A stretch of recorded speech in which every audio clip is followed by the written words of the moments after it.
viens en tout cas au nom de la coalition des confédérations des centrales du Sénégal, déposer donc le cahier de doléances de la région de Ziguinchor.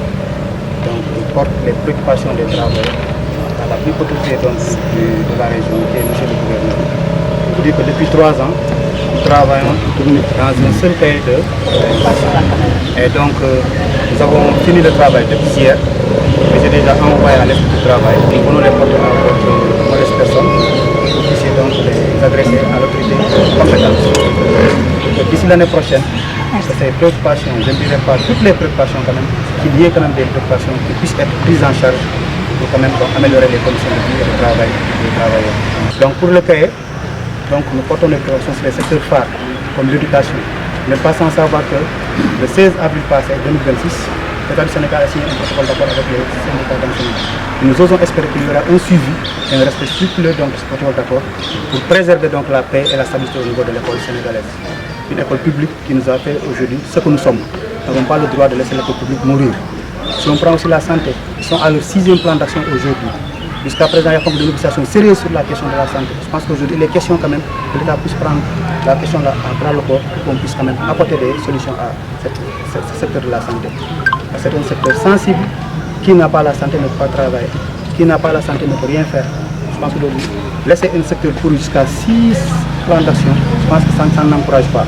Et les fonctions de salaire ne peuvent pas constituer une solution. Moi, je le dis à chaque fois. À chaque fois que vous fonctionnez le salaire d'un fonctionnaire, vous le galvanisez. Vous le poussez à se décourager, à se démotiver. Et un travail démotivé ne peut pas apporter quelque chose à son secteur de travail. Et nous sommes là pour développer le pays parce que nous sommes des fonctionnaires de l'État du Sénégal. Donc je voulais vraiment lancer un appel au président de la République et à son gouvernement qu'on puisse quand même donc donner des orientations, prendre en bras le corps la question donc de la santé.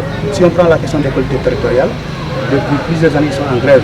Un protocole d'accord a été signé concernant la revalorisation salariale et aussi donc l'application de la fonction publique locale. Jusqu'à présent, ça traîne. Il y a des mairies qui ont déjà commencé donc, à respecter le protocole d'accord, mais d'autres ne le font pas. Je pense que si un protocole est signé, si nous sommes dans un état normal, les gens doivent pouvoir respecter ce qui a été signé. Parce que la signature d'un état, ou la signature d'un responsable, c'est une signature qui vraiment doit être engagée, mais c'est une signature aussi donc, qui doit vraiment respecter vraiment la tradition, comme on le dit en Wolof, c'est ce qu'on connaît donc au niveau du Sénégal. Je pense que la tradition ne doit pas être rompue. Si on prend donc le secteur aussi donc, des hôtels, du tourisme, donc nous nous réjouissons quand même de l'ouverture de l'aéroport de Ziguinchor, qui serait normalement aujourd'hui, mais aussi de la réhabilitation de la route de Cap Skirring, qui connaît donc le tourisme. Nous savons donc qu'il y aura un impact favorable sur l'économie de la région, mais aussi donc booster un peu de ces deux secteurs-là. Si on prend l'économie informelle, nous sommes dans la dynamique de formalisation de ce secteur, mais aussi donc dans la dynamique de recherche de fonds pour les appuyer, pour les accompagner, pour qu'ils puissent quand même donc prendre en charge donc leurs préoccupations particulières. Si on prend donc le secteur qui concerne l'artisanat, c'est la même chose. L'artisanat aussi, donc s'il y a le développement du tourisme, automatiquement nous aurons donc ce qu'on appelle donc un développement conjoint parce que c'est l'artisanat, le tourisme et le secteur hôtelier qui vont ensemble. Donc c'est des choses que nous avons mis dans le cahier de doléances pour que ces choses-là puissent être prises en charge. Le dernier cri de cœur, c'est par rapport donc, aux 2 hôpitaux que nous avons ici, l'hôpital régional et l'hôpital de la paix de Ziguinchor, qui constituent des hôpitaux sous-régionaux. Il y a les gens de la Gambie qui viennent ici, les populations de la Gambie, de la Guinée-Bissau, et l'ensemble des régions du Sud qui viennent se soigner ici. Le plateau médical va être amélioré. Ça vraiment, il faut qu'on se le dise. Le plateau médical va être amélioré parce que souvent c'est des matériels qui tombent en panne et qui portent préjudice donc, à la santé des populations. Nous aussi donc, nous voulons donc que l'État aussi puisse passer à ce qu'on appelle donc l'érection d'un des 2 hôpitaux ou bien des 2 hôpitaux à ce qu'on appelle donc un centre hospitalier de niveau 3. Ça nous permettrait quand même d'avoir le matériel de vie, aussi donc les locaux requis ici, donc pour pouvoir donc prendre en charge la santé des populations.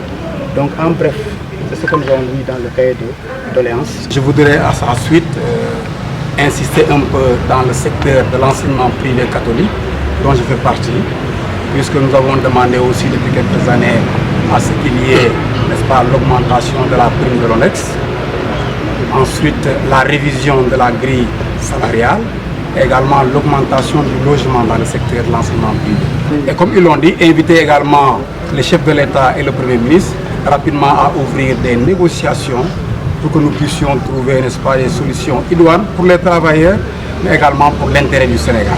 Donc tous, c'est à cela que nous œuvrons. Et nous sommes tous des Sénégalais, mais au moins, s'il y a des difficultés, c'est autour d'une table qu'on va régler ça. Ce n'est pas avec la fonction des salaires ou bien avec des menaces donc, qui ne régleront pas grand-chose. Les travailleurs sont stressés. les travailleurs sont anxieux par rapport à la situation de l'emploi au niveau du Sénégal. Que ce soit ceux qui sont dans la fonction publique, comme ceux qui sont aussi dans le secteur de l'informel. Avec la guerre en Iran, beaucoup de problèmes vont se poser au niveau du Sénégal. Nous souhaitons en tout cas que les autorités et les travailleurs puissent discuter davantage et échanger.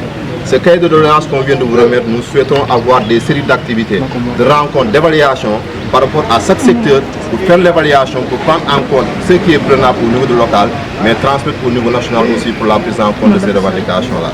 Nous saluons en tout cas leur disponibilité, mais nous exhortons vraiment le gouvernement, plus particulièrement au niveau de Ziguinchor, le gouverneur a ouvert très rapidement des discussions sectorielles avec l'ensemble des acteurs. mbégte lañu am lool ci maanaam mandargal bis bi nga xam ne moom la ñu jagleel liggéeykat yi. mu nekk bis bu am solo boo xam ne dañ ciy faral ñun en tout cas représentant de l'État di recevoir centrale syndicale donc ñu ci rafetlu nag démarche bi waa Ziguinchor am parce que Ziguinchor ñi nekk ci wàllu éducation ñi nekk ci wàllu santé. ñu nekk ci wàllu collectivité territoriale ci wàllu artisanat ci wàllu tourisme ñëpp dañoo booloo ne ñoom dañuy tënk seen mébét def ko ci benn xët ñu mën ko déposer ci gouvernance mu nekk lu ñu rafetlu lool en tout cas ñu ngi leen di assurer que maanaam càmbar bi ci war dinañ ko def inspecteur du travail mu ngi fi dinañ woo ku ci nekk sa secteur ñu toog càmbar lépp de ce fait ñu mën a envoyer donc ñu gën a gagné compte rendu bi ci autorité yi nga xam ne ñooy ministre ku ci nekk maintenant li nga ci namm boo ñu ko sant incha allah ñu ngi ko